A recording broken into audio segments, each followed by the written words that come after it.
এমন একটা ভ্রান্ত ধারণা রয়েছে যে সবকিছু ভাগ্যের দ্বারা পাওয়া যায়, কিন্তু ভাগ্য, প্রারব্ধ এ তো সকলের জন্যই সমান হয়। এটা তো ব্যক্তির উপরে নির্ভরশীল হয়, তার আকাঙ্ক্ষার উপরে নির্ভরশীল হয়, বাসনার উপরে নির্ভরশীল হয়, স্বভাবের উপরে নির্ভরশীল হয় যে উনি সেটা নিয়ে কি করেন। দেখুন, এই প্রসাদ কিন্তু সকলকেই দেওয়া হয়, কিন্তু তা গ্রহণ করবেন কিভাবে সেটা ব্যক্তির উপরে নির্ভর করে।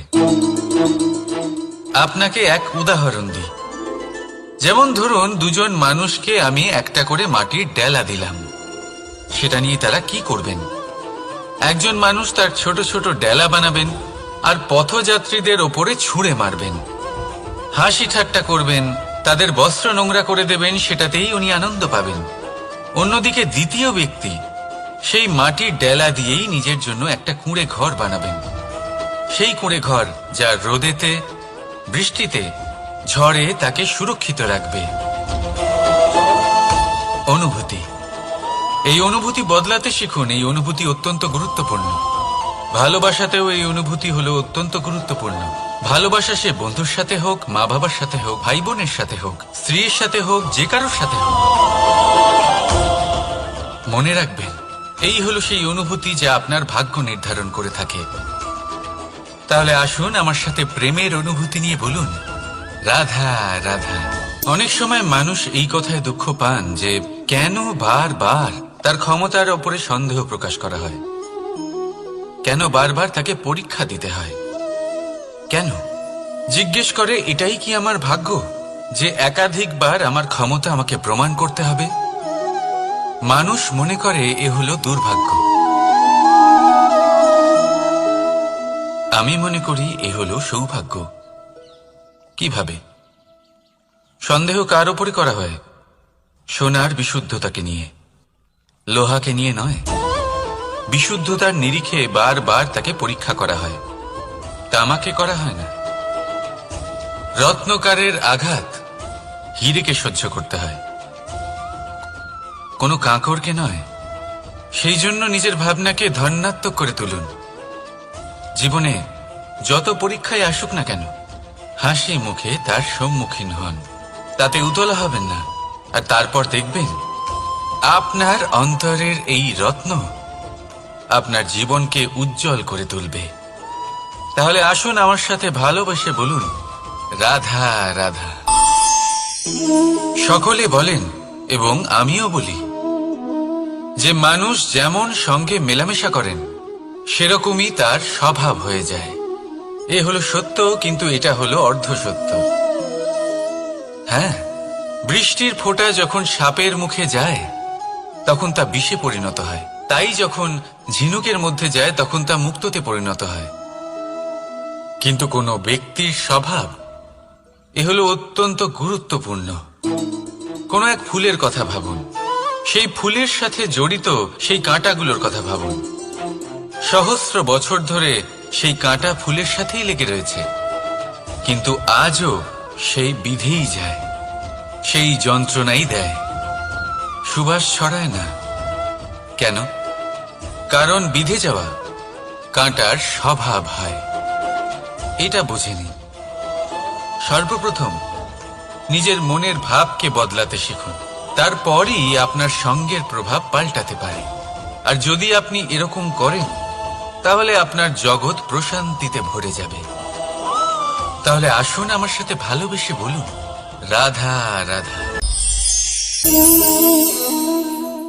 আমরা মানুষেরা কি অদ্ভুত, তাই না?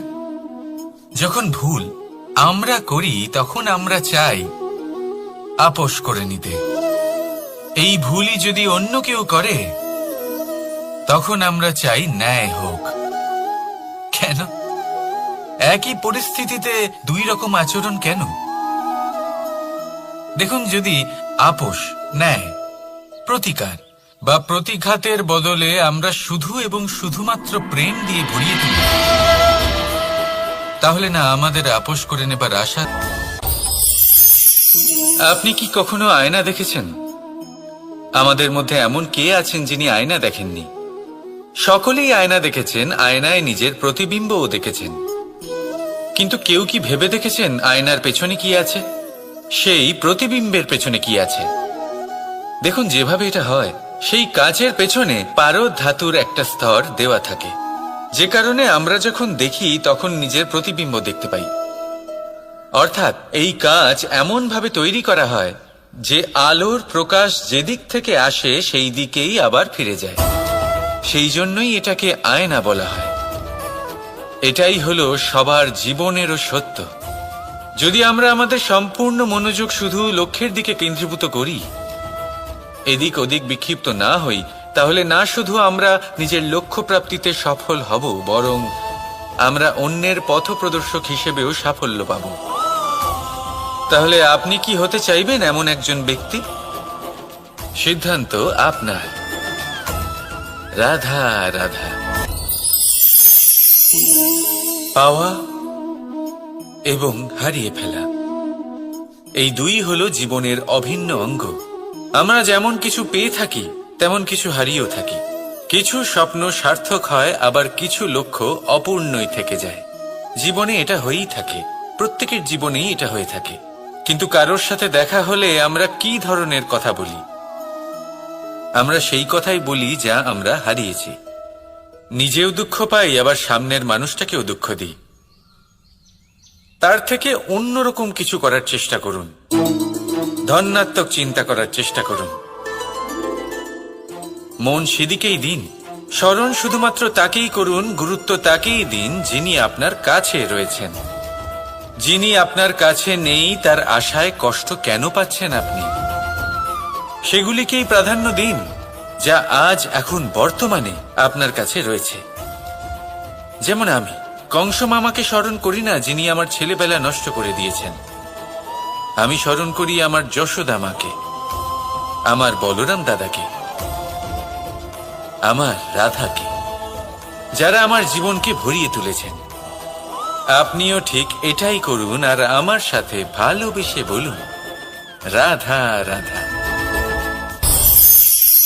ভাবনা, এই ভাবনা সত্যি হয়ে সামনে আসে, এটা হলো কঠোর সত্যি।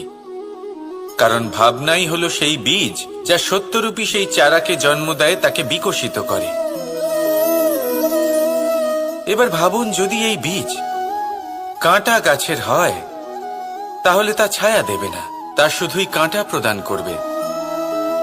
সেইখানেই যদি এই বীজ বট গাছের হয় তাহলে তা এমন এক গাছে পরিণত হবে যা অনেক বছর ধরে অনেক মানুষকে ছায়া প্রদান করবে, পাখিদের বাসা হবে। সেইভাবেই এই ভাবনা, যদি এই ভাবনা নিচু মানের হয় তাহলে আপনাকে আশঙ্কিত করবে। যদি এই ভাবনা উচ্চ মানের হয় তাহলে আপনাকে সমাধান দেবে। সেই জন্য ভেবেচিন্তে নিজের এই ভাবনা চয়ন করুন। এই ভাবনা আপনাকে আশঙ্কাও দিতে পারে, সমাধানও দিতে পারে। কি নির্বাচন করবেন আপনি? শঙ্কা নাকি সমাধান? নিচু মানের ভাবনা নাকি বড় মাপের ভাবনা? সিদ্ধান্ত আপনার। আসুন আমার সাথে ভালোবেসে বলুন রাধা রাধা।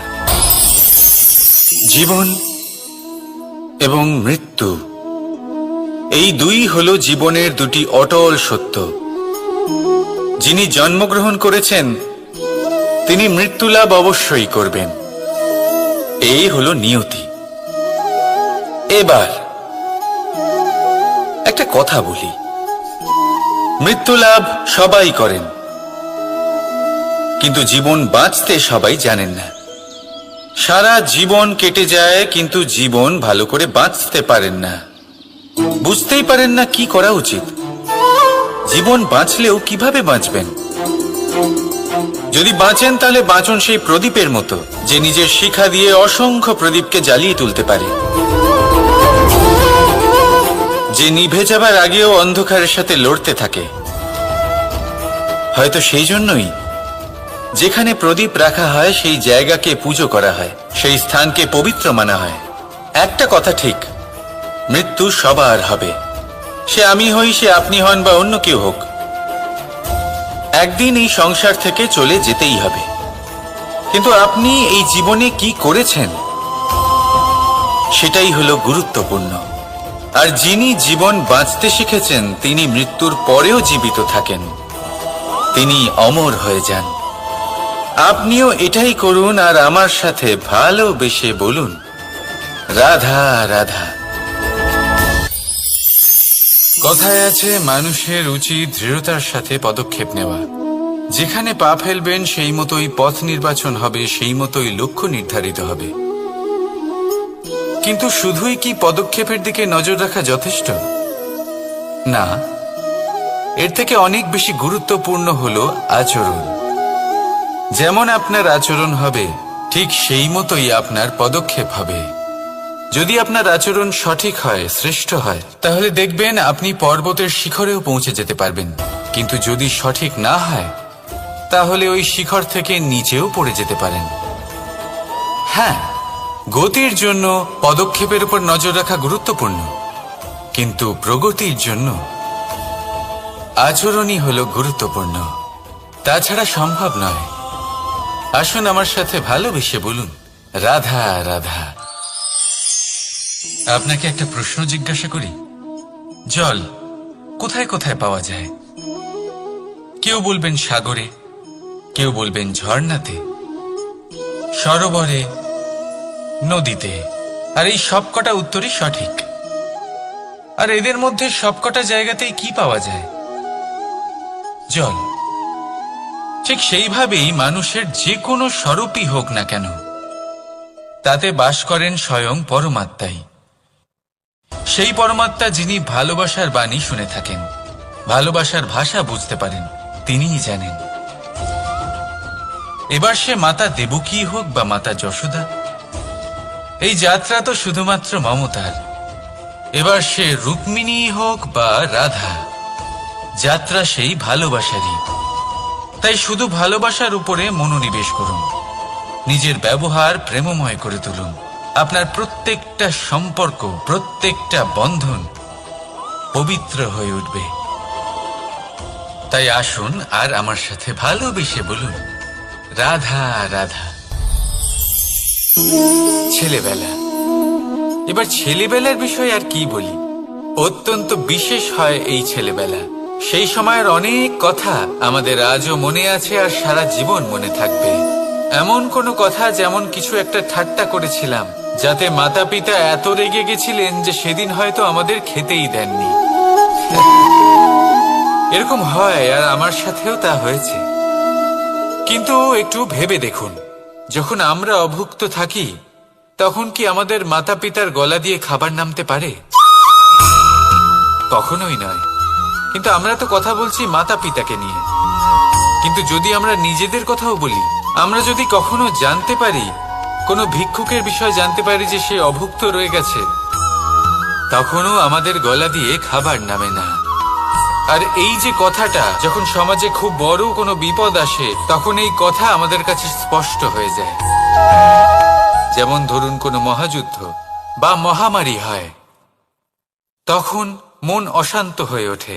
আর তখন যদি আপনি মনে শান্তি পেতে চান, তো একটাই মন্ত্র রয়েছে, সেবা করুন। যতটা পারবেন ততটা সেবা করুন। এই সমাজে কত সংখ্যক মানুষ রয়েছেন যারা খালি পেটে শুয়ে পড়েন। কিন্তু যদি আমাদের মধ্যে প্রত্যেক মানুষ চেষ্টা করেন, সঠিকভাবে চেষ্টা করেন, তাহলে কোনো মানুষ অভুক্ত থাকবেন না।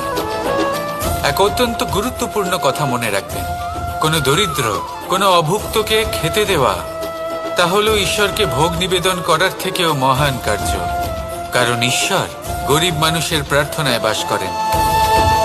আর ধরে নিন, যদি সেই ভিক্ষুক আপনার দেওয়া খাবার গ্রহণ করেন, অর্থাৎ ঈশ্বর আপনার দেওয়া খাবার গ্রহণ করলেন। কারণ এই মানবতা, এই সেবাই হলো ঈশ্বরের সব থেকে বড় আরাধনা। তাই এই আরাধনায় বিলীন হয়ে থাকুন, আর আমার সাথে ভালোবেসে বলুন, রাধা রাধা। কিছু মানুষ এরকম ভেবে থাকেন যে পরিশ্রম করার দরকারটাই বা কি।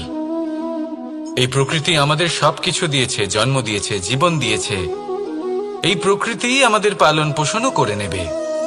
এবার আপনি বলুন, কখনো দেখেছেন সিংহকে কারোর সেবা করতে? দেখেননি তো। কখনো আপনি দেখেছেন পাখিকে চাকরি করতে? দেখেননি তো।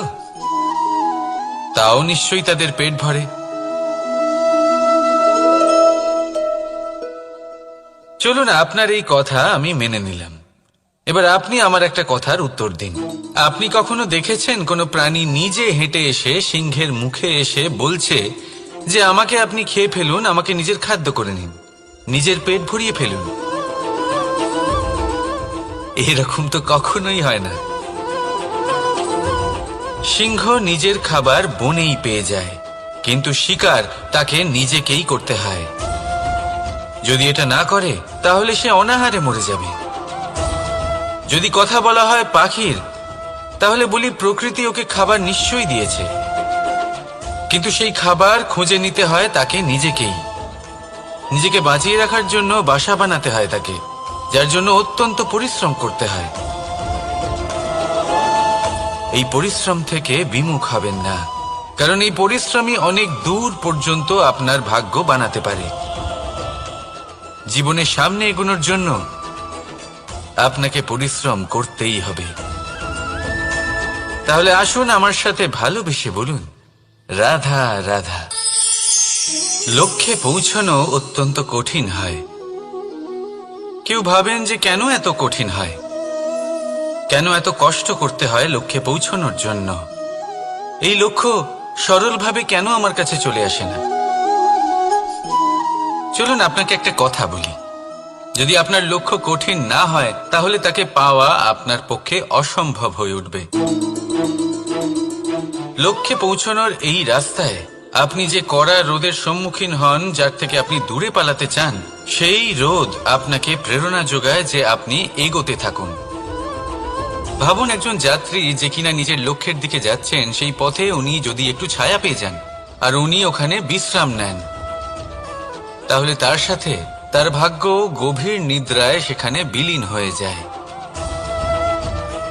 তাই এই পরিশ্রমের কড়া রোদের থেকে কখনো দূরে পালাবেন না। জীবনে শুধু সামনে এগোতে থাকুন দৃঢ়তার সাথে। আর লক্ষ্য সরল হোক, কঠিন হোক বা অত্যাধিক কঠিন হোক, একটা কথা মনে রাখবেন, যে জীবনের লক্ষ্যে পৌঁছতে পেরেছে সে লক্ষ্য প্রাপ্তির জন্য আফসোস কখনোই করে না। রাধা রাধা। যে কোনো বস্তুর বা প্রাণীর আকার, স্থিতি, পরিস্থিতি বা শক্তি দেখে আপনি কি তার ক্ষমতার অনুমান করতে পারবেন? কখনোই না। আসুন আমি আপনাকে উদাহরণ দিই একটা তলোয়ারের। সেই তলোয়ার যার দ্বারা আপনি অনেক বড় বড় যুদ্ধ জেতেন, বড় বড় রাজাদের পরাস্ত করতে পারেন। এবার আপনি যদি এই তলোয়ার কাউকে দেখিয়ে তার থেকে তার বস্ত্র ছিনিয়ে নেন, তাহলে দেখবেন যখন সেই বস্ত্র ছিঁড়ে যায় তখন একটা ছোট্ট সূচি চমৎকার করতে পারে।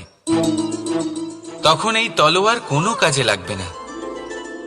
সেইভাবেই একটা মাছ কখনো বনে গিয়ে শিকার করতে পারে না, আর সেইভাবেই সিংহ জলের রাজা হতে পারে না।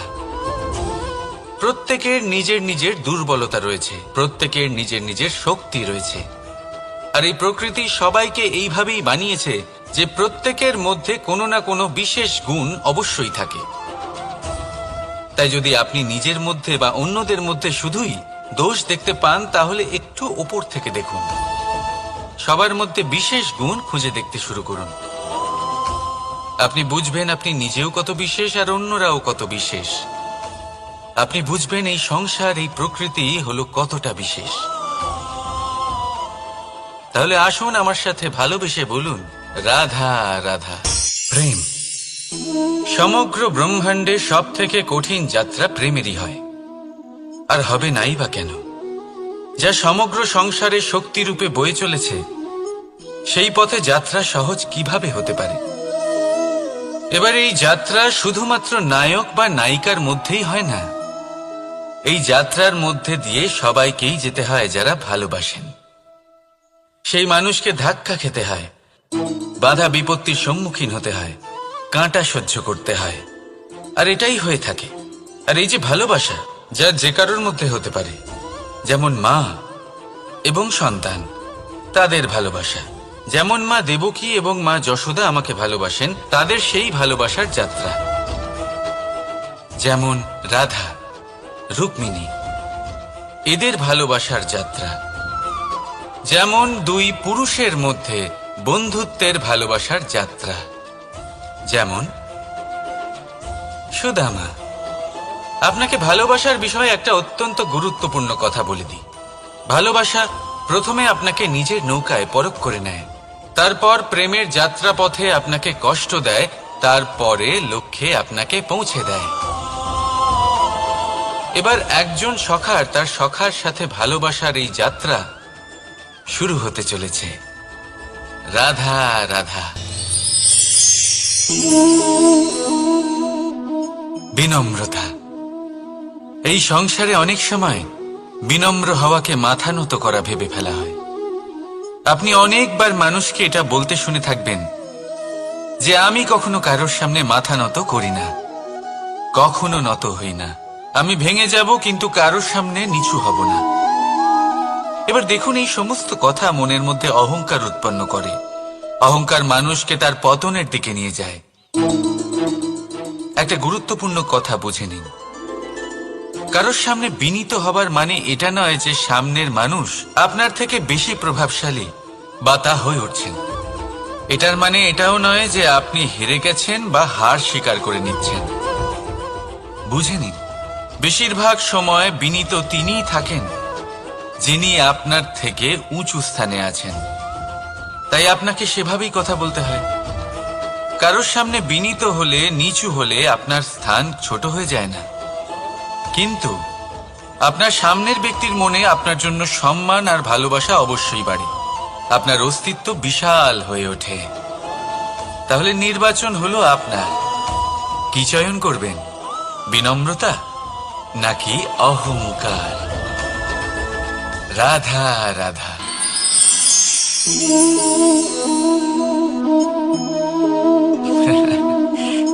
আপনি হয়তো ভাবছেন আমি কি করছিটা কি।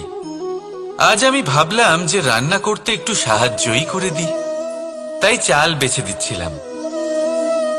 ভেবেছিলাম এই কাজটা অত্যন্ত কঠিন হবে। না, সহস্র ভালো চালের মধ্যে থেকে দুটো কাঁকর বাছা শুধুমাত্র অভ্যেসের ব্যাপার। বাস্তবে কঠিন কাজ আর শিল্পকলা সেটাই যেখানে কয়েক হাজার কাঁকরের মধ্যে থেকে একটা রত্ন বের করতে হয়। এবারের সারমর্ম কি হতে পারে? সারমর্ম হলো এটাই, বড় তিনি হন না যিনি মানুষের মধ্যে খামতি বের করেন। মাহাত্ম্য তাতেই, শ্রেষ্ঠত্ব তাতেই, যা অন্যের ভেতরে থাকা ভালো গুণগুলি বের করে তার সম্মুখে, এই সংসারের সম্মুখে প্রস্তুত করতে পারেন। আসুন আমার সাথে ভালোবেসে বলুন, রাধা রাধা। জলরাশির সাথে আমার প্রেম চিরন্তনের। তা সে মথুরার যমুনা নদীই হোক বা দ্বারকার সমুদ্রই হোক। সমুদ্রের ধারে চলতে চলতে যখন সেই কোমল ঢেউ পা ছুঁয়ে যায়, আহা, ক্লান্তি যেন দূর হয়ে যায়। আমাদের মধ্যে একটা শক্তির জন্ম দেয়, মনকে উৎফুল্ল করে তোলে। সেই ঢেউয়ের বিষয় কি আপনারা কখনো ভেবেছেন? এই ঢেউই যখন তটে আসে, ছোট পাথরের সাথে ধাক্কা খেয়ে বিক্ষিপ্ত হয়ে যায়। আর এমন এক সময়ও আসে যখন এই ঢেউই এত ভয়ঙ্কর হয়ে ওঠে যে সবকিছু ধ্বংস করে দেয়, সবকিছু নষ্ট করে দেয়। এর একটা সারমর্ম রয়েছে, একটা অত্যন্ত গুরুত্বপূর্ণ শিক্ষা রয়েছে, যে কখনো কাউকে দুর্বল মনে করবেন না, কখনো না। কারণ এই দুর্বলতা যখন তার প্রকৃত শক্তির রূপ দেখায়, প্রবল বিনাশ সৃষ্টি করে। তাই কারোর বিনম্রতার, কারোর কোমলতার সর্বদা সম্মান করতে শিখুন। রাধা রাধা।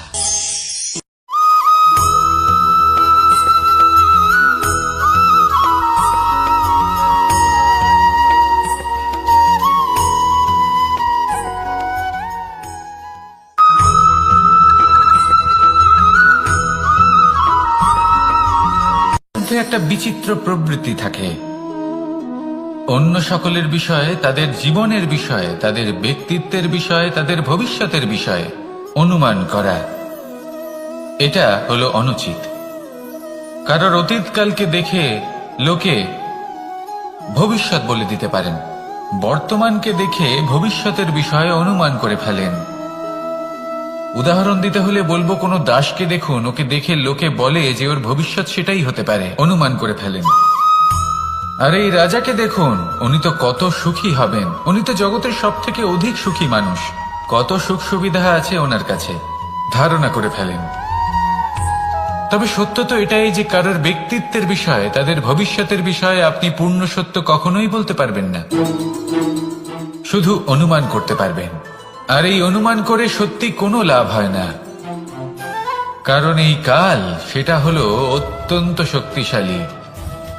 কালো থেকে কালোতর কয়লাকেও হিরেতে পরিণত করতে পারে, অনেক বড় বড় রাজাকেও বিদূষক বানিয়ে ফেলতে পারে এক মুহূর্তেই। তাহলে আপনি অনুমান করে কি লাভ? কি পেলেন অনুমান করে? সেই জন্য কারোর বিষয়ে কোনো অনুমান করবেন না, তার ভবিষ্যতের বিষয়ে অনুমান করতে যাবেন না, কারোর বিষয়ে কোনো ধারণা করে নেবেন না। কিছু করতে হলে ভালোবাসুন, সবার মধ্যে ভালোবাসা ছড়ান, সবার মধ্যে ধন্যাত্মক ভাব ছড়ান। এই মন প্রসন্ন হয়ে বলবে, রাধা রাধা।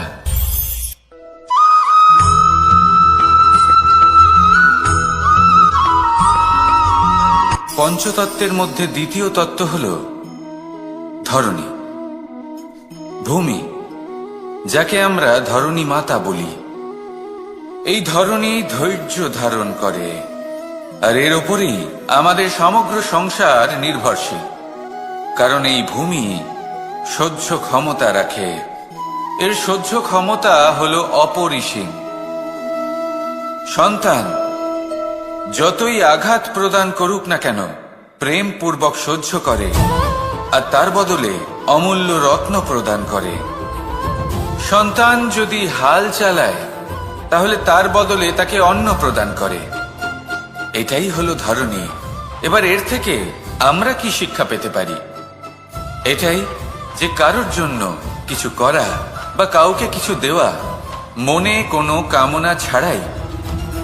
আর এই কথাটা বুঝে যান, যদি কারোর জন্য কামনা না রেখে বা কোনো পাওয়ার আশা না রেখে কারোর জন্য কিছু করেন বা কারোকে কিছু দেন, যদি এটা আপনি শিখতে পারেন, তবে আপনি ভালোবাসতে শিখে গেছেন। আর সেই জন্যই এই ধরিত্রীকে মাতা বলা হয়।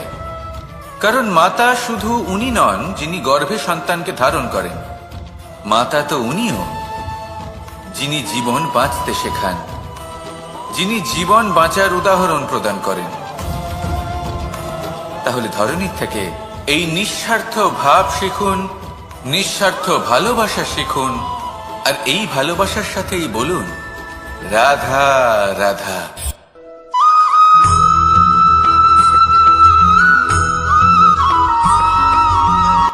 সংসারে আমাদের জীবনে যখন কোনো সুখ বা দুঃখ আসে, তার জন্য আমরা কাউকে না কাউকে অবশ্যই দায়ী করে থাকি, তাই না? এই ব্যক্তি আমাদের সাথে এরকম কাজ করেছেন, তাই আমার সাথে এমন হলো। ওই ব্যক্তি যদি এমনটা না করতেন, তাহলে আজ আমি ওই স্থানে পৌঁছতে পারতাম। সবই আপনার দৃষ্টিভঙ্গির ওপর নির্ভরশীল, আর যদি আপনার দৃষ্টিভঙ্গি এমন হয়, তাহলে তা অনুচিত। সত্যি কথা বলতে, এই সংসারে ভিন্ন ভিন্ন ধরনের মানুষ আছে। এটা আপনার উপর নির্ভর করছে কিভাবে তাদের স্বাগত জানাবেন।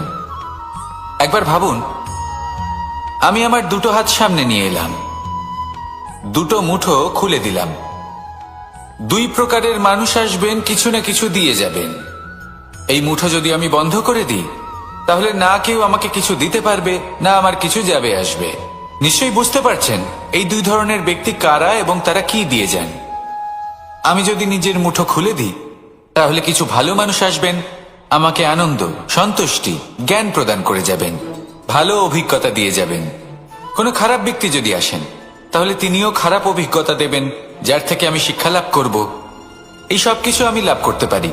মুঠো যদি বন্ধ করে রাখি, তাহলে আমি কিছুই পাবো না।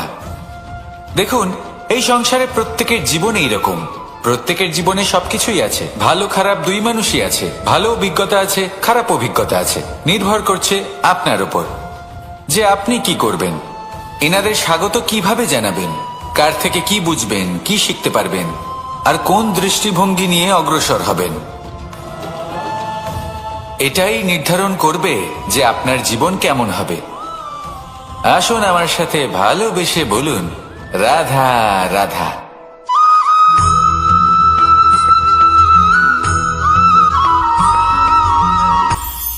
এটা হলো ধান গাছ। এর থেকে যে চাল উৎপন্ন হয় তা মানুষ গ্রহণ করেন।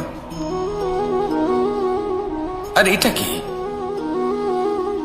এ হলো জংলি ঘাস। একবার ভেবে দেখুন, যদি এই জংলি ঘাস ধান গাছের আশেপাশে থাকে তাহলে কি হবে? ধান উৎপন্ন হতে পারবে? তা উৎকৃষ্ট হতে পারবে? আমরা কি তা গ্রহণ করতে পারবো? কখনোই নয়। এই জংলি ঘাস ধানকে নষ্ট করে দেবে, কিন্তু নিজে জীবিত থাকবে। এটাই হলো আজকের শিক্ষা। এই সংসারে যদি আপনি নীতির পথে চলতে চান, উচিত কর্ম করতে চান, সংসারকে সেবা করতে চান, তাহলে জংলি ঘাসের মতো ব্যক্তিদের থেকে সবসময় দূরে থাকতে হবে। সেই ব্যক্তি যারা দুর্নীতি এবং মিথ্যা দ্বারা পরিপূর্ণ, যাদের ব্যবহার অশুভ, যাদের অনেক অশুভ গুণ রয়েছে, তারা সঠিক নয়। সেই সকল ব্যক্তি যাদের চরিত্র অত্যন্ত দুষ্ট হয়, তারা হয় শুভ চরিত্রের ব্যক্তিকে একদম নষ্ট করে দেয়, নয় নিজের মতো বানিয়ে তোলে।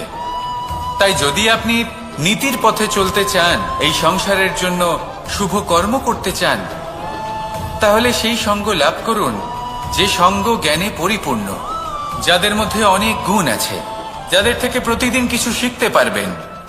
এমন ব্যক্তির সাথে জীবন অতিবাহিত করুন। দুরাচারীদের থেকে দূরে থাকুন। তবেই এই মন প্রসন্ন হয়ে বলবে, রাধা রাধা।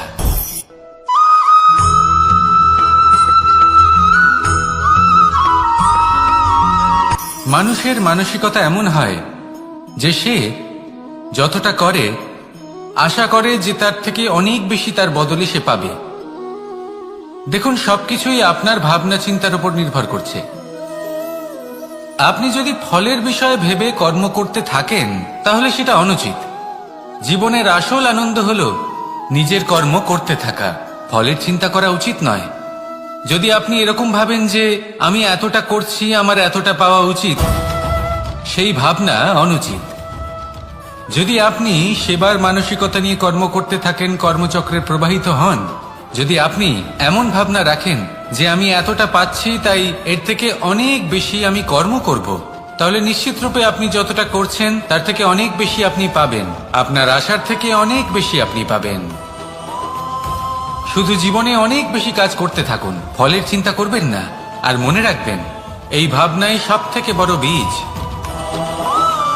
কর্মের উপর বিশ্বাস রাখুন। জীবনে যা যা আপনি চান সবই সুখময় হবে। আসুন আর আমার সাথে ভালোবেসে বলুন, রাধা রাধা।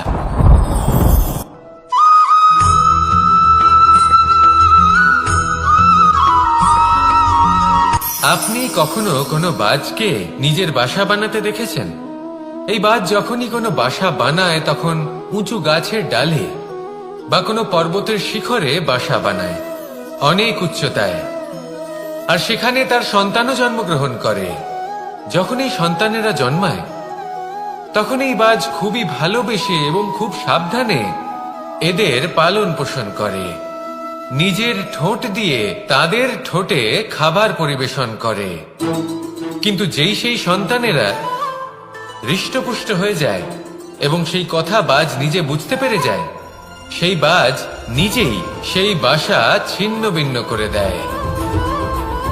সেই সন্তান যাদের সবেমাত্র ডানা গজিয়েছে, কিভাবে উঠতে হয় তারা জানে না, সেই সন্তানগুলিকে উচ্চতা থেকে ঠেলে দেয়। সেই সন্তান প্রথমে ভয়ভীত হয়ে যায়। তারা সামনে মৃত্যুকে দেখতে পেয়ে ভয়ের কারণে তাদের ডানা ঝাপটাতে থাকে। আর সেই প্রক্রিয়াতেই সেই সন্তানগুলি উড়তে শুরু করে দেয়। এবার এই ঘটনায় আমরা কি শিক্ষা পেতে পারি? এটাই, যদি আপনি মাতা পিতা হন তাহলে নিজের সন্তানকে অবশ্যই স্নেহ করুন, কিন্তু তাদেরকে নিজের আঁচলের তলায় বেঁধে রাখবেন না।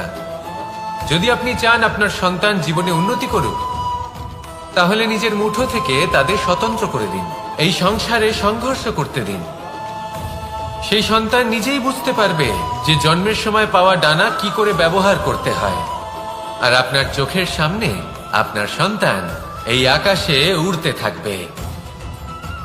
তাহলে আসুন আমার সাথে ভালোবেসে বলুন, রাধা রাধা।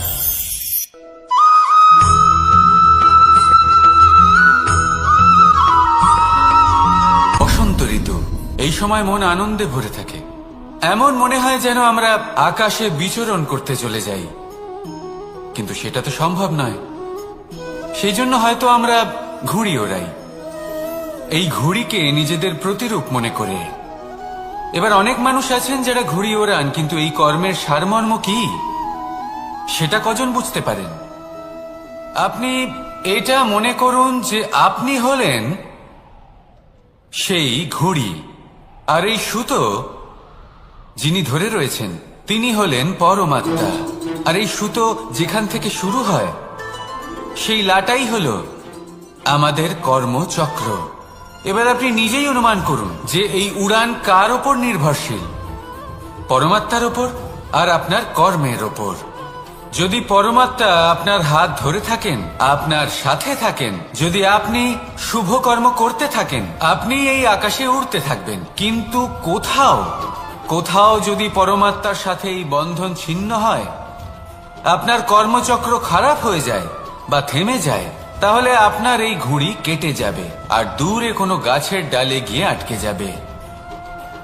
তাই শুধুমাত্র ঘুড়ি ওড়াবেন না, তার থেকে শিখুন, পরমাত্মার সাহচর্যে থাকুন, সবসময় শুভ কর্ম করতে থাকুন আর সবসময় এই আকাশে উড়তে থাকুন।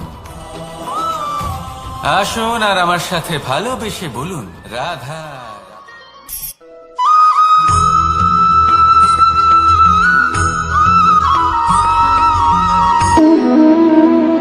সম্পর্ক হলো আমাদের জীবনের একটি আধার। কিছু সম্পর্ক এমন যা আমরা জন্মসূত্রে লাভ করি, যেমন পরিবার, মা বাবা। কিছু সম্পর্ক আছে যা আমরা জীবনে অর্জন করে থাকি, তা সে প্রেমের হোক, স্নেহের হোক বা বন্ধুত্বের। এই সকল সম্পর্ক লাভ করার বা গড়ে তোলার 5টি ধাপ রয়েছে। প্রথম ধাপ, কোনো ব্যক্তির সাথে আলাপ হওয়া, তার সাথে কথা বলা বা তাকে দেখা। দ্বিতীয় ধাপ, সে ব্যক্তিকে আমাদের ভালো লাগা। তৃতীয় ধাপ, আমাদের এটা চাইতে শুরু করা যে জীবনে এই ব্যক্তি যেন আমাদের বন্ধু হন, আমাদের জীবনে থাকে, বা আমাদের কাউকে ভালোবেসে ফেলা আর এটা আমাদের ভাবা বা চাওয়া যে সেই ব্যক্তি যেন আজীবন আমার সাথে থাকেন, আমার জীবনে আমার সাথী হয়ে। চতুর্থ ধাপ, লাভ করা। এবার এই ধাপটি অনেক মানুষের পক্ষেই খুবই সরল হয়, বড়ই সরল ভাবে নিজেদের সঙ্গীকে লাভ করে থাকে। কিছু মানুষের জন্য এই ধাপ অত্যন্ত কঠিন হয়ে থাকে। অনেক প্রতিকূল পরিস্থিতির উপর জয়লাভ করে তারা সঙ্গীকে লাভ করেন, কিন্তু লাভ অবশ্যই করেন। এরপরে আসে পঞ্চম, অন্তিম এবং সব থেকে গুরুত্বপূর্ণ ধাপ।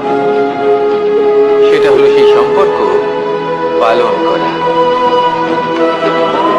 এটা হলো এমন এক বিষয় যা প্রত্যেক মানুষের শেখা উচিত। যদি ব্যক্তি নিজের জীবনে সম্পর্ক রক্ষা করতে শিখে যান, তবে প্রত্যেক সম্পর্ক তার জীবনকে স্বর্গ করে তুলবে। আসুন আর আমার সাথে ভালোবেসে বলুন, রাধা রাধা।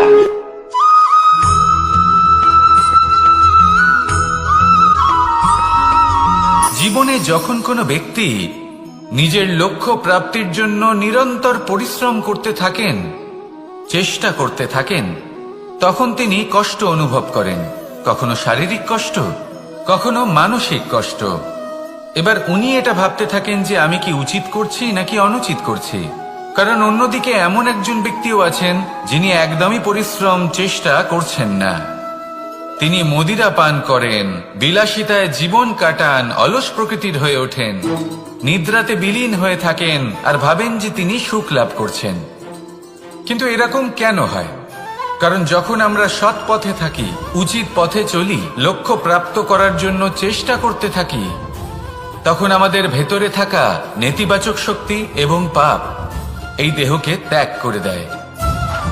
আর এই অনুভূতিটাই আমাদের দুঃখের অনুভূতি দেয়, কষ্ট দেয়। এবার সেখানে যদি আমরা কুপথে চলি, অনুচিত পথে চলতে থাকি, তাহলে আমাদের ভেতরে থাকা পুণ্য এবং ধনাত্মক শক্তি আমাদের দেহ ত্যাগ করে দেয়। আর এই অনুভূতির কারণেই আমরা সুখ অনুভব করি।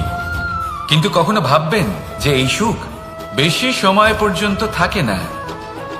সেই জন্য সবসময় মনে রাখবেন, যদি আপনি জানেন যে এটাই আপনার লক্ষ্য, এটাই উচিত পথ, শুভ পথ, তাতে নিরন্তরভাবে এগিয়ে যেতে চেষ্টা করতে থাকুন। এই কষ্ট আপনাকে সুখের পরাকাষ্ঠায় কখন পৌঁছে দেবে তা আপনি জানতেই পারবেন না। আসুন আমার সাথে ভালোবেসে বলুন, রাধা রাধা।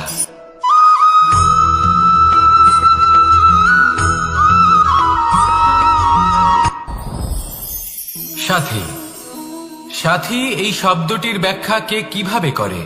মিত্র, সখা, বন্ধু। কিন্তু অর্থ একটাই, তিনি যিনি আপনার সঙ্গী হন আর তিনি যার সাথী আপনি হন।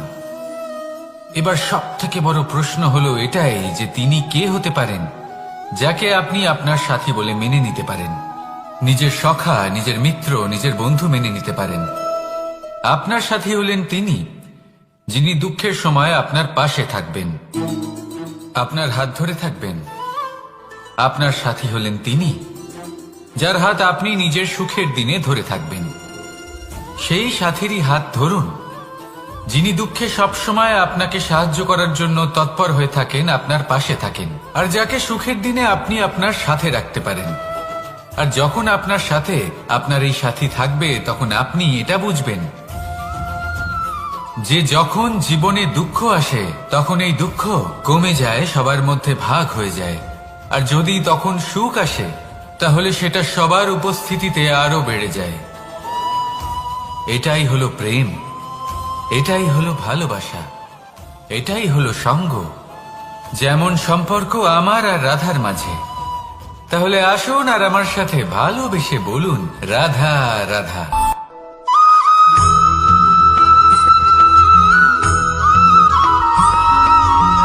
এই সংসারে প্রত্যেক মানুষ এটাই চান যে তিনি যেন ধনবান হন, আর্থিক অবস্থা তার ভালো থাকে, ওনার বাড়িতে লক্ষ্মীর আগমন হয়। কিন্তু সেটা হবে কি করে, সেটাই হলো প্রশ্ন। কেউ বলেন যে যদি পরিশ্রম করো তাহলে ধন অর্জন সম্ভব, কেউ বলেন যে যদি বিদ্যা লাভ হয় তবেই ধন অর্জন সম্ভব, কেউ বলেন যে যদি বলশালী হও তবেই সম্পন্ন থাকবে। ভালো কথা, যদি তাই হয়ে থাকে, তবে দিনমজুর সারা দিন পরিশ্রম করেন, তিনি কেন ধনী হন না? অনেকজন বিদ্বান মানুষ আছেন এই সংসারে, তারা কেন ধনবান হন না? অনেক সংখ্যক বলশালী ব্যক্তি আছেন, তাদের কাছে ধন নেই কেন? তাদের কেন ধনের অভাব হয়? আবার এমনও কিছু মানুষ আছেন যারা পরিশ্রম করেন, তারা দিনমজুর, কিন্তু তারা ধন অর্জন করতে পারেন। কিছু বিদ্বান ব্যক্তি আছেন যাদের কাছে অধিক মাত্রায় ধন রয়েছে। কয়েকজন বলশালী ব্যক্তি রয়েছেন যাদের কাছে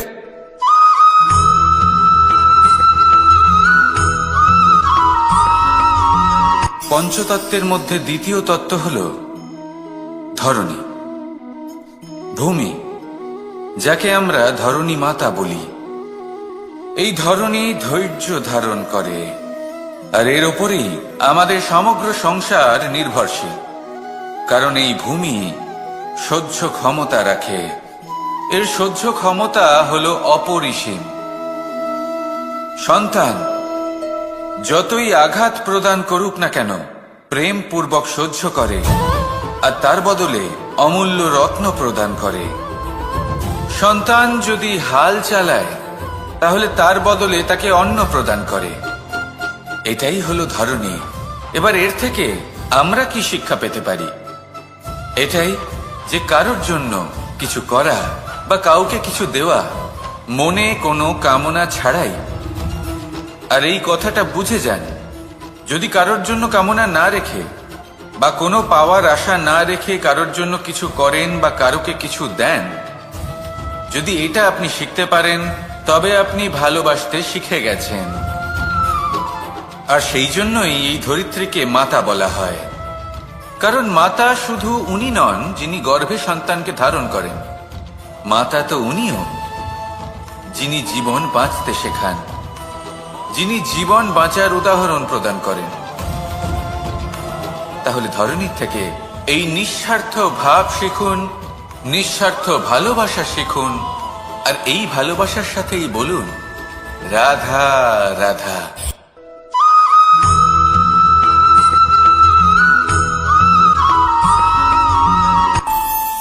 আমাদের মনে যখন কোনো প্রশ্ন ওঠে, কোনো দ্বন্দ্ব জাগে, তখন আমরা যাই আমাদের গুরুর কাছে, আমাদের আরাধ্যের কাছে গিয়ে জিজ্ঞেস করি।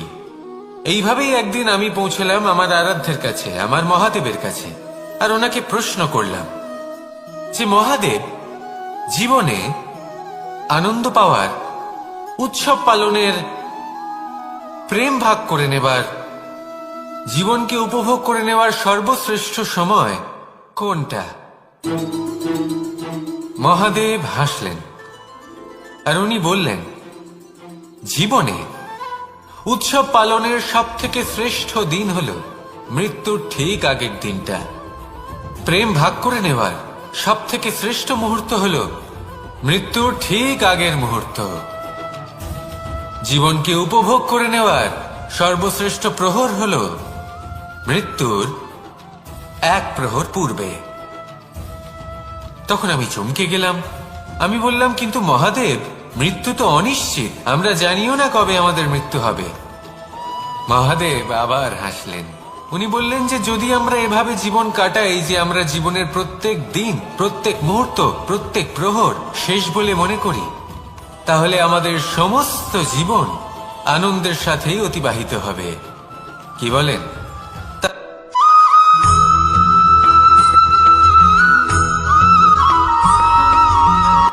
সংসারে আমাদের জীবনে যখন কোনো সুখ বা দুঃখ আসে, তার জন্য আমরা কাউকে না কাউকে অবশ্যই দায়ী করে থাকি, তাই না?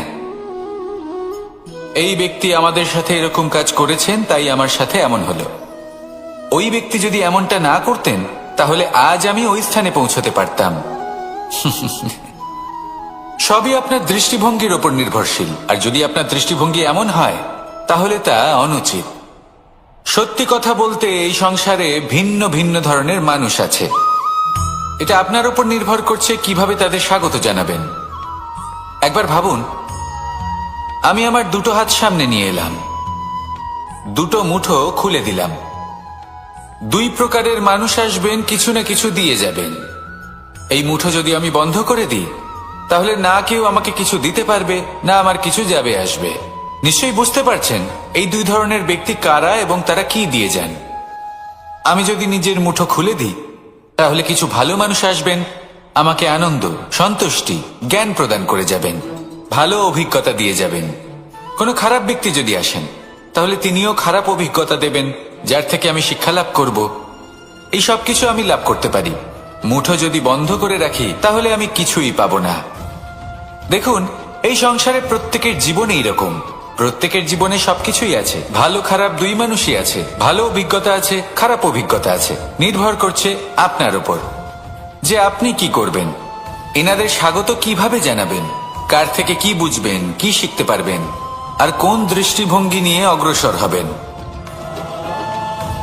এটাই নির্ধারণ করবে যে আপনার জীবন কেমন হবে।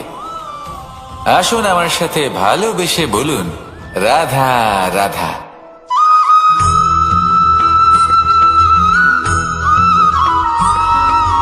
জীবনে অগ্রসর হওয়ার জন্য আমাদের কাকে প্রয়োজন হয়? মাতা পিতা, বন্ধু, প্রেম, সাহায্য, অর্থ, পরিশ্রম, আশা। ভিন্ন ভিন্ন মানুষ ভিন্ন ভিন্ন বিকল্প চয়ন করে। যদি আমি আপনাকে বলি, তাহলে জয় আর পরাজয়ের মন্ত্র দুটো শব্দের উপর নির্ভর করে, মেনে নেওয়া আর দৃঢ় হওয়া। যদি মেনে নেন, তাহলে হেরে যাবেন। যদি দৃঢ় হন, তাহলে নিশ্চিত রূপে জয়ী হবেন।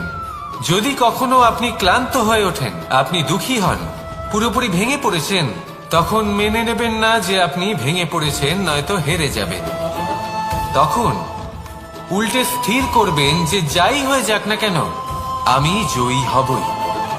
আর আপনি দেখবেন যে জয় নিশ্চিত রূপে আপনার কাছেই আসবে। তাহলে এই কথা মনে রাখবেন আর আমার সাথে ভালোবেসে বলবেন, রাধা রাধা।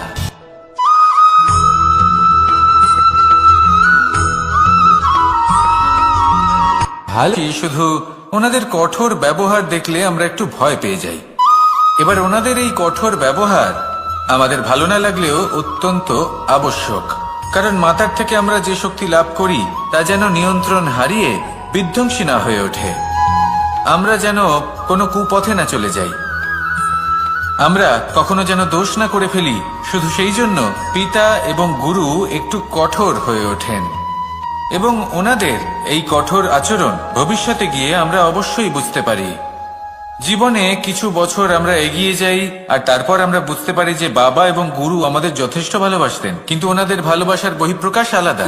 প্রয়োজনীয় হলো এটা দেখার, এটা বোঝার যে শুরু থেকে আমাদের প্রতি ওনাদের আচরণ কেমন ছিল। ওনাদের কঠোর হওয়ার পেছনে ওনাদের ভালোবাসাটা বোঝার চেষ্টা করুন, ওনাদের চিন্তাটা বোঝার চেষ্টা করুন, ওনাদের পথপ্রদর্শনের আড়ালে আপনার ভবিষ্যতের জন্য যে পরিকল্পনা ওনারা করেছেন সেটা বোঝার চেষ্টা করুন। তখন আপনারা বুঝতে পারবেন ওনাদের ভালোবাসাকে।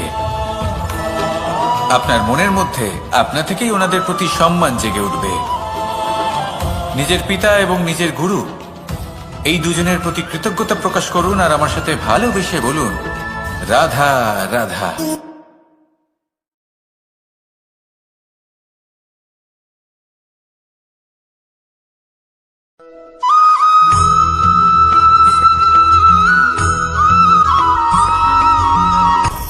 আপনি কখনো পর্বতের শিখরে উঠেছেন? আপনি দেখতে পাবেন পর্বতের পদতলে প্রচুর সুন্দর ফুল রয়েছে, সবুজ বনানী রয়েছে। যত আপনি ওপরে উঠতে থাকবেন তত ফুল কমতে থাকবে, সবুজ বনানী কমতে থাকবে। আরো কিছুটা ওপরে উঠলে কাঁটা জাতীয় গাছ দেখতে পাবেন, শুকনো গাছ দেখতে পাবেন। আরো যদি ওপরে ওঠেন তাহলে পাষাণ দেখতে পাবেন। আরো ওপরে উঠলে হিমখণ্ড দেখতে পাবেন। এই যে পর্বত, তা মনুষ্য জীবনের সব থেকে উত্তম উদাহরণ। মানুষ যখন সাফল্যের শিখরে পৌঁছতে চান, মহানুভবতার শিখরে পৌঁছতে চান, পথে যত আস্তে আস্তে উপরে উঠতে থাকেন ততই ভৌতিক বস্তু তার থেকে বিচ্ছিন্ন হতে থাকে। যদি তিনি সেই ভৌতিক বস্তুগুলি ত্যাগ না করতে পারেন তাহলে কখনোই সেই স্থানে পৌঁছতে পারবেন না। আর মানুষ যদি উচিত ত্যাগ করতে পারেন, পথে অগ্রসর হতে থাকেন, এগোতে থাকেন, তাহলে একদিন না একদিন তিনি মহানুভবতার, জ্ঞানের, সাফল্যের হিমের স্বাদ অবশ্যই লাভ করবেন। মনে রাখবেন, মানব জীবনে ত্যাগ হলো অত্যন্ত গুরুত্বপূর্ণ অংশ। আসুন আমার সাথে ভালোবেসে বলুন, রাধা রাধা।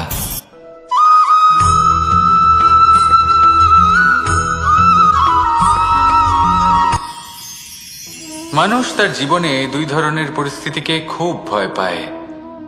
এক, কোনো কারণবশত কারোর সামনে নত হওয়া। দুই, কোনো কারণে নিজের চরিত্র থেকে, নিজের মূল্যবোধ থেকে বিচ্যুত হওয়া। এবার কেন হয় এরকম যে কথায় কথায় কারোর সামনে নত হতে হয়? কেন বারংবার নিজের চরিত্র থেকে চ্যুত হতে হয়? এরকম কেন হয়? এটা তখনই হয় যখন আমাদের শিক্ষা এবং মূল্যবোধের অভাব থাকে। যদি মানুষের মধ্যে প্রকৃত শিক্ষা থাকে তাহলে এই সংসারে কোনো সময় এবং কারোর সামনেই নত হওয়ার কোনো প্রয়োজন নেই।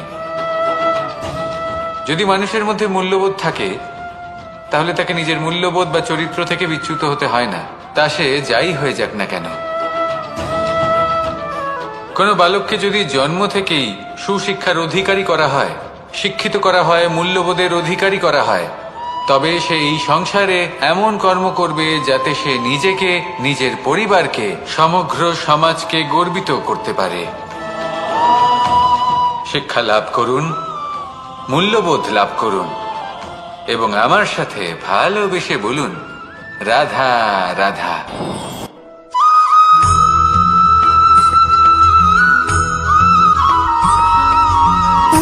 সুখ, দুঃখ এবং শক্তি, এই তিন হলো এই সংসারের ত্রিদেবের মতো। আমাদের জীবনে যা কিছু ঘটছে এই তিনটির ভিত্তির উপরেই হচ্ছে। আসলে এই সংসারের একটা নিয়ম আছে, যখনই আপনি কিছু লাভ করেন, এই সংসার আপনার পরীক্ষা নেয়। এটা জানার জন্য আপনার পরীক্ষা নেয় যে আপনি যা কিছুই লাভ করেছেন, আপনি কি আদৌ সেটার যোগ্য কিনা। ঠিক সেইভাবেই এই সুখ, দুঃখ এবং শক্তি আপনার পরীক্ষা নিয়ে থাকে। যখন সুখ আসে তখন সে আপনার পরীক্ষা নেয় যে আপনার মধ্যে অহংবোধ জাগ্রত হয়নি তো। যদি অহংবোধ চলে আসে তাহলে সুখ সেখানেই সঙ্গ ত্যাগ করে। দুঃখ আপনার ধৈর্যের পরীক্ষা নিতে থাকে, আর যদি আপনার মধ্যে ধৈর্য না থাকে তাহলে এটা আপনাকে আরো বেশি দুঃখের গভীর অন্ধকারে ঠেলে দেবে। সেখানে শক্তি পরীক্ষা নেয় আপনার বিনম্রতার। যদি আপনি বিনম্র না হন তাহলে হয় এই শক্তি আপনার সঙ্গ ত্যাগ করবে, নয় এই শক্তি বিনম্রতার অভাবে আপনার পতনের কারণ হতে পারে। এই সংসারে যে কোনো ব্যক্তি যিনি এই পরীক্ষায় উত্তীর্ণ হয়ে থাকেন, এই জীবনে তিনি সাফল্য লাভ করেন। আসুন আমার সাথে ভালোবেসে বলুন, রাধা রাধা।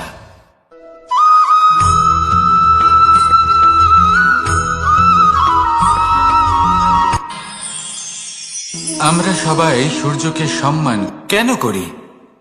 কারণ আমরা জানি যে সন্ধেবেলা যখন সূর্যাস্ত হবে তখন শুধুমাত্র অন্ধকার বাকি থাকবে।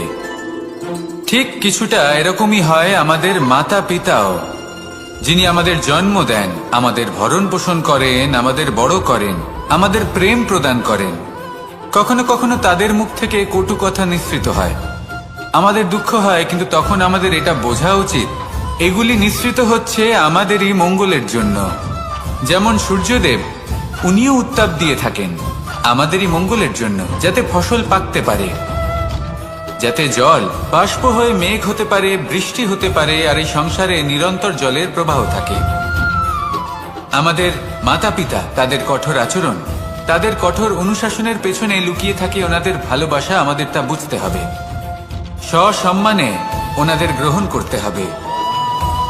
কারণ ঠিক সূর্যাস্তের পরে যেমন চতুর্দিক অন্ধকারচ্ছন্ন হয়ে যায়, তেমনি আমাদের জীবন থেকে যখন আমাদের মাতা পিতা চলে যায় তখন আমাদের জীবনেও শুধু এবং শুধুমাত্র অন্ধকারই ছেয়ে থাকে।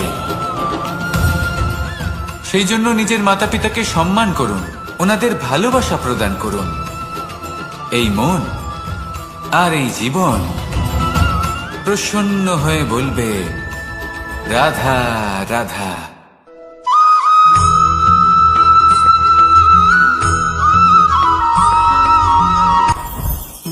জীবনে কিছু শেখা অত্যন্ত গুরুত্বপূর্ণ। এবার কি কি শিখতে হবে সেই সব শেখানোর জন্য অনেক শিক্ষক রয়েছেন, কিন্তু কি শিখবেন না আর কি করবেন না এটা আমাদের নিজের অভিজ্ঞতা দিয়ে শিখতে হয়। কিন্তু তার মানে এটা নয় যে যদি আপনাকে শিখতে হয় যে আগুনের তাপ কতটা, আপনাকে আগুনের মধ্যে হাত দিতে হবে। না, অন্য কারোর অভিজ্ঞতা দ্বারাও শিখতে পারেন। প্রশ্ন শুধুমাত্র একটাই যে আপনি কি শিখতে চান নাকি চান না। যদি আপনি এটাই ভাবেন যে আমি শুধুই নিজের অভিজ্ঞতা দ্বারাই শিখতে চাই, তাহলে জীবনকাল ছোট মনে হবে, অনেক কিছুই শিখতে পারবেন না। তাই নিজের সাথে সাথে বড়দের অভিজ্ঞতার দ্বারাও শেখা শুরু করে দিন। এই সংসারের অভিজ্ঞতা দ্বারা শিখতে শুরু করে দিন। আর এটা নিশ্চিত রূপে শেখা আবশ্যক যে কখন কি করবেন না, কোথায় থামতে হবে আর কোথায় থামবেন না। তাহলে আসুন আর আমার সাথে ভালোবেসে বলুন, রাধা রাধা।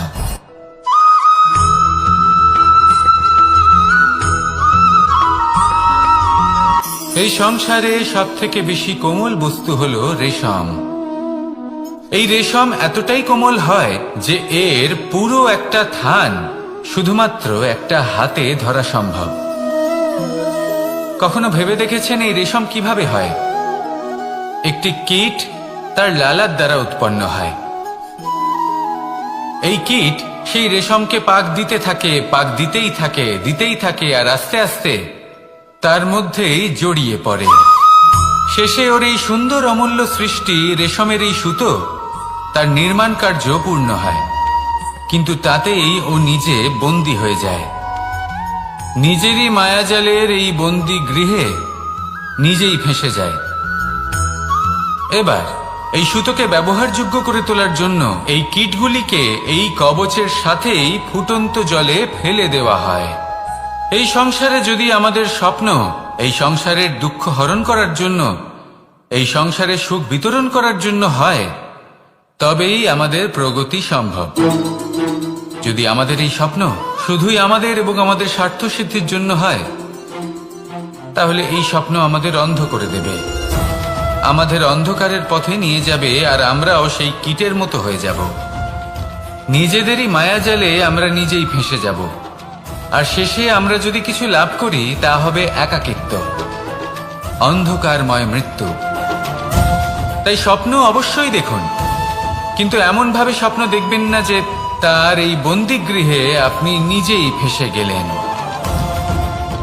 স্বপ্ন দেখুন পরোপকারে।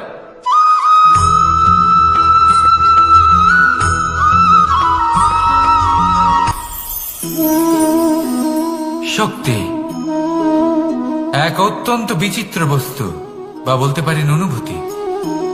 পিতা সবসময় চান যেন তিনি তার শক্তি পুত্রকে। আসুন আপনাকে সহজে বোঝাই। যদি আপনি সুপাত্র হন আর আপনাকে শক্তি দেওয়া হয়, তাহলে আপনি সেই শক্তির গুরুত্ব বুঝবেন, কোথায় সেই শক্তি প্রয়োগ করা উচিত সেটা বুঝবেন। আর এটা যেহেতু অর্জন করা শক্তি হবে, সেই শক্তির অপব্যবহার হবে না।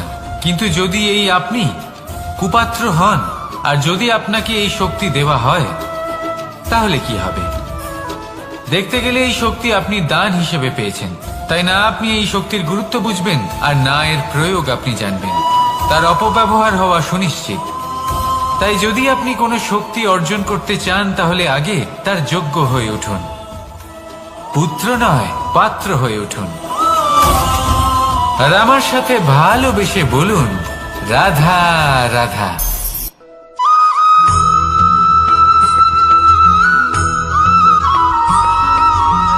এই সংসারে প্রত্যেক মানুষ এটাই চান যে তিনি যেন ধনবান হন, আর্থিক অবস্থা তার ভালো থাকে, ওনার বাড়িতে লক্ষ্মীর আগমন হয়। কিন্তু সেটা হবে কি করে, সেটাই হলো প্রশ্ন।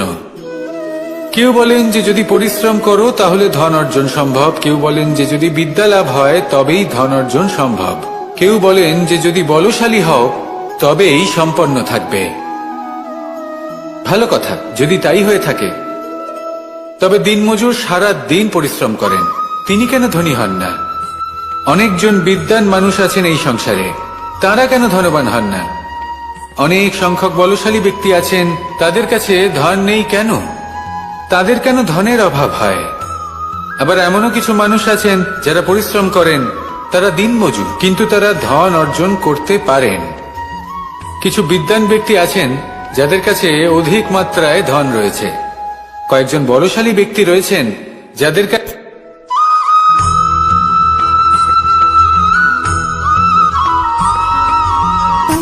সুখ, দুঃখ এবং শক্তি, এই তিন হলো এই সংসারের ত্রিদেবের মতো।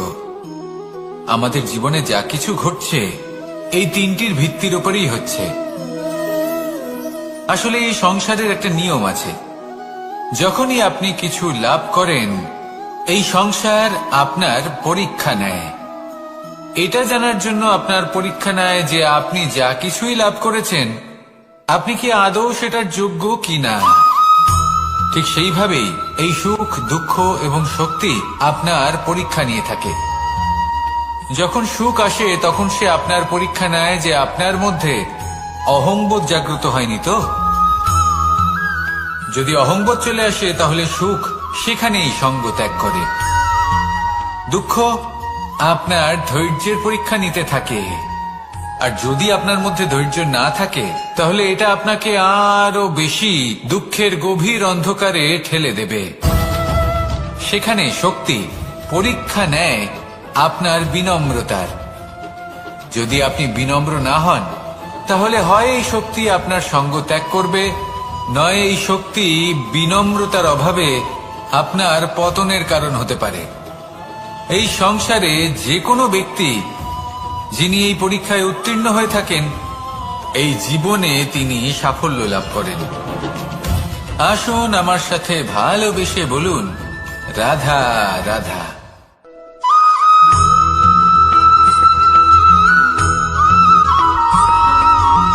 পঞ্চতত্ত্বের মধ্যে দ্বিতীয় তত্ত্ব হল ধরণী, ভূমি, যাকে আমরা ধরণী মাতা বলি। এই ধরণী ধৈর্য ধারণ করে, আর এর উপরেই আমাদের সমগ্র সংসার নির্ভরশীল। কারণ এই ভূমি সহ্য ক্ষমতা রাখে, এর সহ্য ক্ষমতা হল অপরিসীম।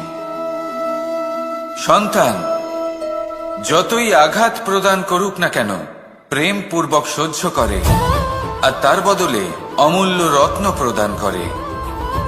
সন্তান যদি হাল চালায়, তাহলে তার বদলে তাকে অন্ন প্রদান করে। এটাই হলো ধরণী। এবার এর থেকে আমরা কি শিক্ষা পেতে পারি? এটাই যে কারোর জন্য কিছু করা বা কাউকে কিছু দেওয়া মনে কোনো কামনা ছাড়াই। আর এই কথাটা বুঝে যান, যদি কারোর জন্য কামনা না রেখে বা কোনো পাওয়ার আশা না রেখে কারোর জন্য কিছু করেন বা কারোকে কিছু দেন, যদি এটা আপনি শিখতে পারেন, তবে আপনি ভালোবাসতে শিখে গেছেন। আর সেই জন্যই এই ধরিত্রীকে মাতা বলা হয়।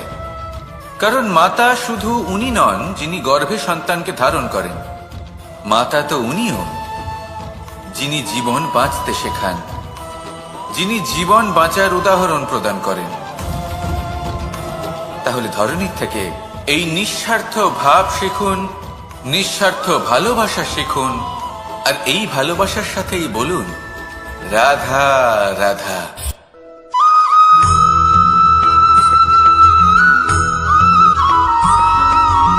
মানুষ জন্মগ্রহণ করে, তার সাথে ভয়েরও জন্ম হয়। ছোটবেলা থেকেই আমাদের মনে কোনো না কোনো প্রকারের ভয় থেকেই যায়। কেউ এই বিষয়ে ভয় পায় যে তার কোনো বস্তু তার থেকে দূরে চলে যাবে, কেউ এই বিষয়ে ভয় পায় যে আমি নিজেকে হারিয়ে ফেলব, কেউ এই ভেবে ভয় পায় যে আমার প্রিয়জনেরা তারা যেন আমার থেকে দূরে না চলে যায়, কেউ এই ভেবে ভয় পায় যে আমরা যেন পথ না হারিয়ে ফেলি, আদি ইত্যাদি। কিন্তু সত্যি কথা বলতে, ভেবে দেখুন এই ভয় বাস্তবে কি?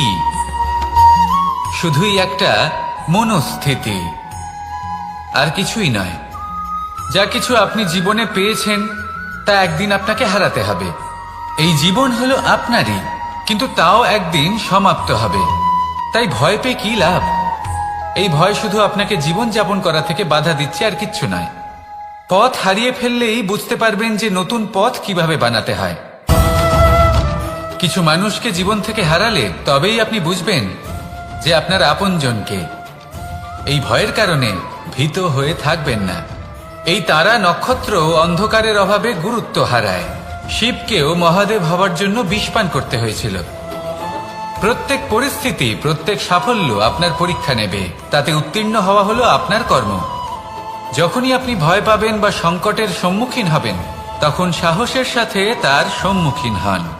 মনে রাখবেন, যে সম্মুখীন হতে জানে, সাফল্য তার সাথে সবসময় থাকে। আসুন আর আমার সাথে ভালোবেসে বলুন, রাধা রাধা।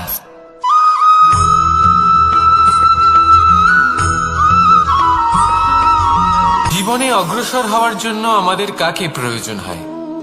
মাতা পিতা, বন্ধু, প্রেম, সাহায্য, অর্থ, পরিশ্রম, আশা। ভিন্ন ভিন্ন মানুষ ভিন্ন ভিন্ন বিকল্প চয়ন করে। যদি আমি আপনাকে বলি, তাহলে জয় আর পরাজয়ের মন্ত্র দুটো শব্দের উপর নির্ভর করে, মেনে নেওয়া আর দৃঢ় হওয়া। যদি মেনে নেন তাহলে হেরে যাবেন, যদি দৃঢ় হন তাহলে নিশ্চিত রূপে জয়ী হবেন। যদি কখনো আপনি ক্লান্ত হয়ে ওঠেন, আপনি দুঃখী হন, পুরোপুরি ভেঙে পড়েছেন, তখন মেনে নেবেন না যে আপনি ভেঙে পড়েছেন, নয়তো হেরে যাবেন।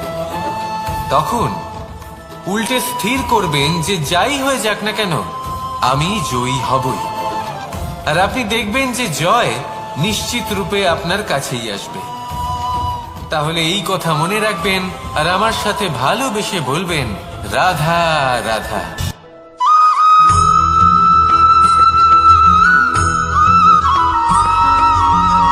এই সংসারে কোনো বস্তু হোক বা ব্যক্তি হোক, তার একার গুরুত্ব কিন্তু খুব বেশি নয়। একটা উদাহরণ হিসেবে বৃষ্টির ফোঁটাকে ভেবে দেখুন। যদি একটি বৃষ্টির ফোঁটা হয় তাহলে তার খুব বেশি গুরুত্ব থাকে না, কিন্তু যখন সহস্র বৃষ্টির ফোঁটা মেঘের মধ্যে দিয়ে ঝরে পড়ে, তখন সেটা বর্ষার রূপ ধারণ করে। সেই বর্ষা যা এই প্রকৃতিকে শান্ত করে। সেইভাবেই পাথরের ছোট টুকরো, তার খুব বেশি গুরুত্ব থাকে না, কিন্তু যখন অসংখ্য পাথরের টুকরো একত্রিত হয় তখন তা পর্বতের আকার ধারণ করে। সেইভাবেই কিছু মানুষ যখন একত্রিত হন তখন তৈরি হয় পরিবার, কিছু পরিবার যখন একত্রিত হয় তখন তৈরি হয় সমাজ, যখন অনেক সংখ্যক সমাজ একত্রিত হয় তখন তৈরি হয় রাজ্য। এবার এই রাজ্যের সব থেকে গুরুত্বপূর্ণ ব্যক্তি হতে পারেন রাজা, কিন্তু তাও সেই রাজা একা কিছু করতে পারেন না। যুদ্ধ লড়ার সময় তারও নিজের সৈন্যদলকে প্রয়োজন পড়ে। কিন্তু এই সংসারে এমন একজন ব্যক্তি আছেন যিনি একাই সব কাজ করতে থাকেন, এবং সেই ব্যক্তি হলেন মা। আমাদের জীবনে একজন পিতার ভূমিকা কিন্তু নিঃসন্দেহে অমূল্য, কিন্তু আমাদের সকলের জীবনে যে ভূমিকা একজন মায়ের তা অন্য কারোর থাকে না। একজন মা একাই সন্তানকে বড় করতে পারেন, সংস্কারী করে তুলতে পারেন, তার জন্য পরিশ্রম করেন। আর এত কিছু কাজ করার পরেও তার কাজের জন্য তিনি প্রশংসা অবশ্য পান না। উল্টে যদি সেই সন্তান অনুচিত পথে চালিত হয়, অনুচিত কর্ম করে, তখন সেই মাকেই অপবাদের পাত্র হয়ে উঠতে হয়। আমাদের জীবন